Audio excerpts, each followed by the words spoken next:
একসময়ে social মিডিয়ায় একচ্ছত্র রাজত্ব করা ফেসবুক এখন আর আগের মতো প্রাসঙ্গিক নয়, এমনটাই মনে করছেন মেটার সিইও মার্ক জুকারবার্গ। প্ল্যাটফর্মটির সাংস্কৃতিক গুরুত্ব হারিয়ে ফেলছে দেখে 2022 সালে তিনি দিয়েছিলেন এক বিস্ময়কর প্রস্তাব: সবার বন্ধু তালিকা ফ্রেন্ড লিস্ট মুছে ফেলা। যুক্তরাষ্ট্রের ফেডারেল ট্রেড কমিশনের এফটিসি এক মামলায় সাক্ষ্য দিতে গিয়ে উঠে আসে বিষয়টি।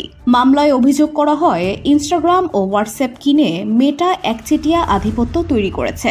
মামলার অংশ হিসেবে আদালতে উপস্থাপিত এক ইমেইলে দেখা যায়, ফেসবুকের প্রতি মানুষের আগ্রহ কমে যাওয়ায় উদ্বিগ্ন জাকারবার্গ প্রস্তাব দেন, বন্ধু তালিকা বছরে একবার মুছে ফেলার বিষয়টি বিবেচনায় নেওয়া উচিত। তার যুক্তি ছিল, এটি ব্যবহারকারীদের মধ্যে নতুন সংযোগ তৈরিতে উদ্দীপনা জাগাতে পারে। এমনকি তিনি ছোট কোনো দেশে পরীক্ষামূলকভাবে এটি চালুর কথাও বলেন, যাতে ক্ষতি সীমিত রাখা যায়। ফলভিত্তিক মডেলে রূপান্তর কতটা কার্যকর হবে সেটাও জানতে চান তিনি।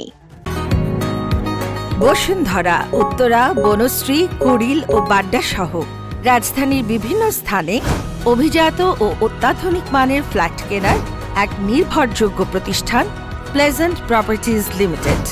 তাই আপনার স্বপ্নের আবাসনের জন্য আজই যোগাযোগ করুন। Pleasant properties limited, where destiny matures eventually.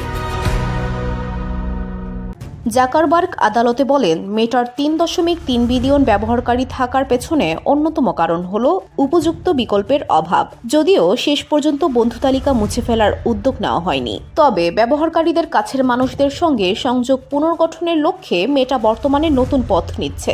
এবার তারা বন্ধু বান্ধবদের জন্য একটি বিশেষ ট্যাব চালু করেছে, যেখানে অ্যালগোরিদম ভিত্তিক কন্টেন্ট নেই। 2025 সালের লক্ষ্য পুরনো দিনের ফেসবুক ফিরিয়ে আনা।